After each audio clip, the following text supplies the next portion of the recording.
قد جاءکم، تو یاد رکھو کہ تمہارے پاس اب آ گیا ہے اللہ کی طرف سے نور اور ایک کھلی کتاب۔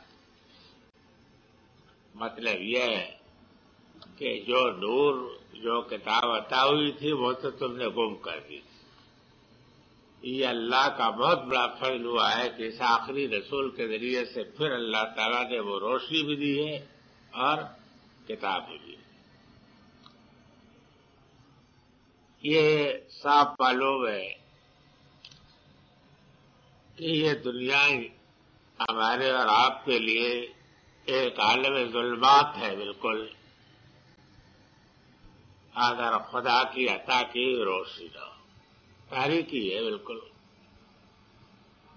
آپ یہ تو نہیں ہے کہ کسی چیز کو حق و باطل ہونا نہیں جان سکتے اس لیے کہ فطرت میں جو ہے، لیکن بہرحال ہر چیز میں اجتماع کی شکل رہے گی جب تک کہ قطعی طریقے پر نہ معلوم ہو تو اجتماع کی شکل رہے گی۔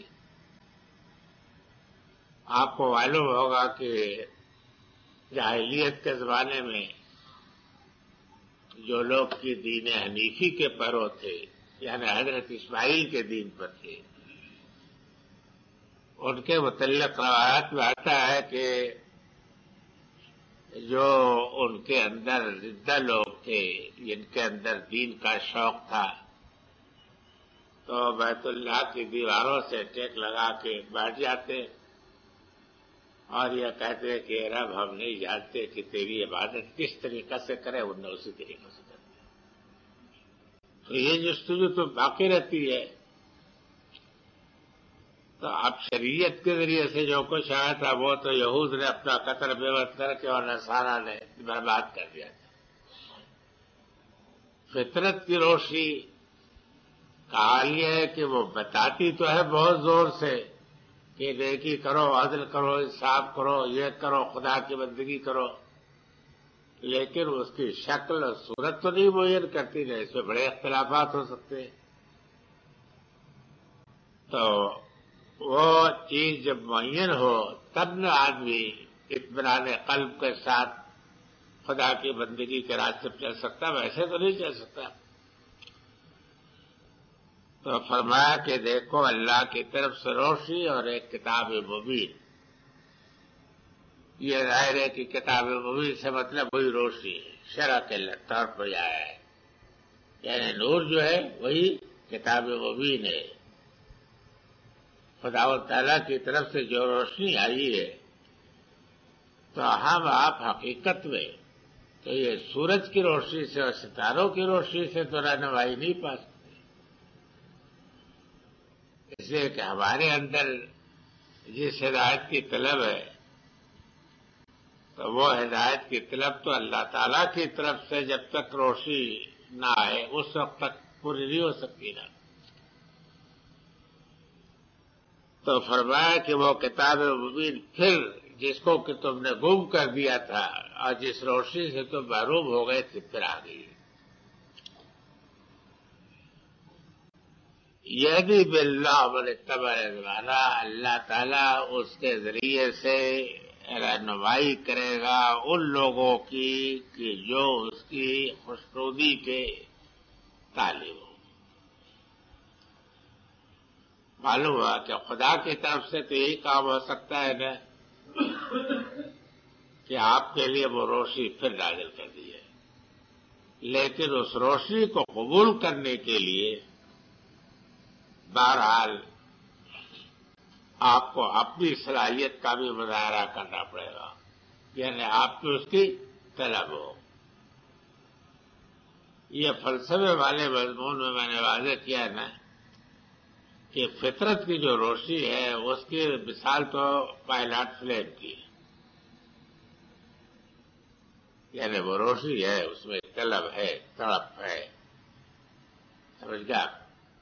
اب یہ ہے کہ اس کے ہونے کی علامت یہ ہے کہ آپ کو مزید ہدایت کی طلب ہو، تب آپ کو ملے گی۔ تو اگر آپ کے خدا کی رضامندی کی طلب ہے تب تو وہ روشنی آپ کو فوراً مل جائے گی، پکڑ لے گی، لیکن اگر آپ کو اس کی طلب نہیں ہے تو پھر نہیں ملے گی۔ یہ معلوم ہوا کہ تقدیر اور تدبیر کا معاملہ یوں ہے، یعنی بندے کو بھی انیشیٹو لینا پڑتا ہے۔ کیوں؟ اس کی وجہ یہ کہ انسان کے اندر یہ طلب خدا نے رکھی ہے۔ آپ کے اندر پیاس ہو، جستجو ہو، کاوش ہو، تب خدا و تعالیٰ کے رسول کو۔ اگر آپ یوں ہی انتا غفیل پڑے ہوئے ہیں، آپ کو کوئی پرواہ نہیں ہے، کوئی طلب نہیں ہے، تو پھر یہ ہے کہ وہ آپ سے آپ کے اندر نہیں گھستے۔ سمجھا؟ یہ تدبیر اور یہ تقدیر دونوں ساتھ ساتھ چلتی ہے، اس کے بغیر نہیں۔ ہر معاملے میں آپ کو اپنی طلب کا مظاہرہ کرنا پڑے گا۔ کیوں؟ اس کی وجہ ہے کہ آپ کے اندر ہے حقیقت میں۔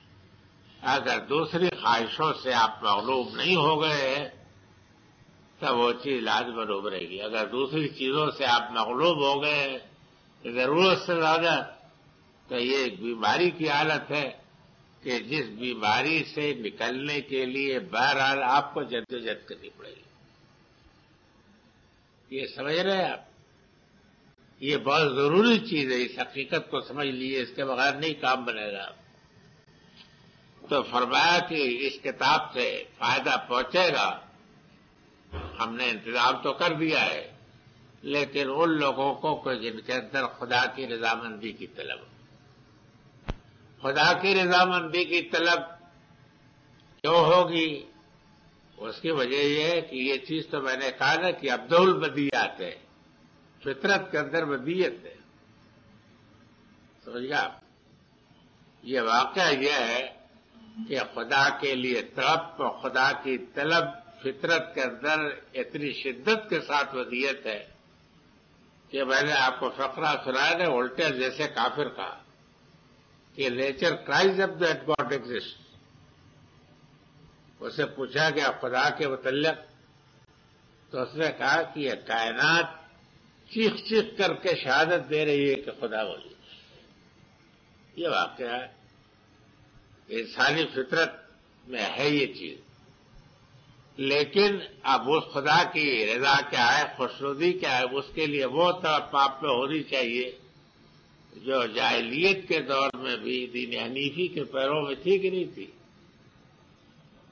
اب وہ دیوار سے لگ کر کے بیٹھ جاتے تھے، معلوم ہوتا تھا کہ ایک پریشانی ہے، ایک طلب ہے۔ تو قاعدہ یہی ہے کہ جب آپ طالب بنیں گے تب آپ کو ملے گا، اگر آپ طالب نہیں بنیں گے تو اللہ میاں کو آپ کو کوئی پرواہ نہیں۔ اس لیے کہ ان کے کارخانے میں کوئی کام بند نہیں ہوتا ہمارے اور آپ جیسے پوہر مزدوروں کے نہ ملنے سے۔ جو زندہ لوگ ہیں ان کی ضرورت ہوتی ہے۔ اس سے یہ معلوم ہوا کہ ہدایت کے معاملے میں سنت اللہ کیا ہے۔ ہدایت کے معاملے میں سنت اللہ یہ ہے کہ اللہ تعالیٰ ٹھونستا نہیں، آپ پہ طلب ہوگی تو بخشے گا۔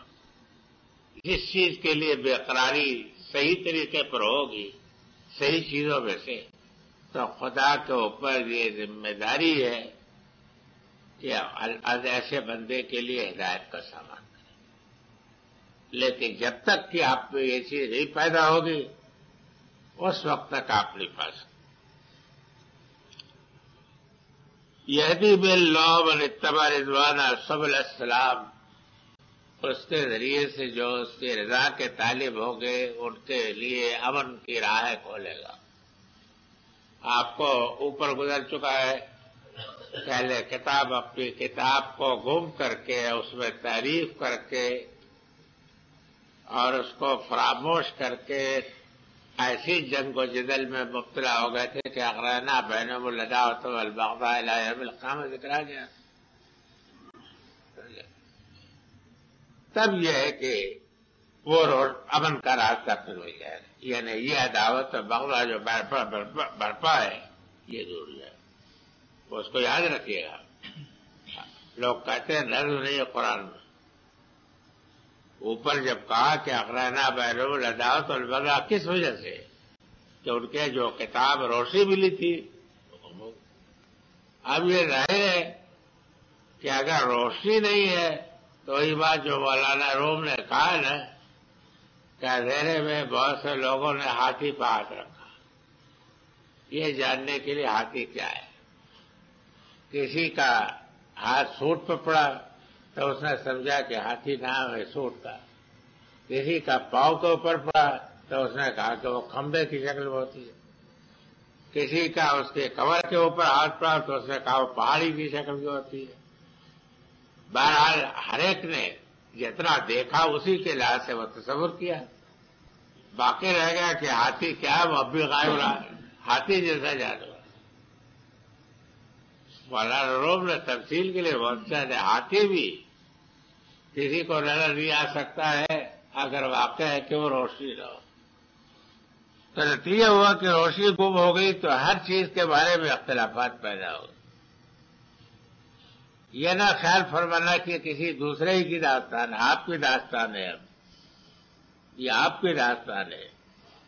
اس وقت تو یہی حال ہے کہ قرآن کی روشنی چونکہ گم ہے، نعرہ بہت ہے اس کا، نعرہ تو بہت ہے، گلی گلی میں نعرہ ہے، لیکن واقع ہے کہ قرآن کی روشنی گم ہے۔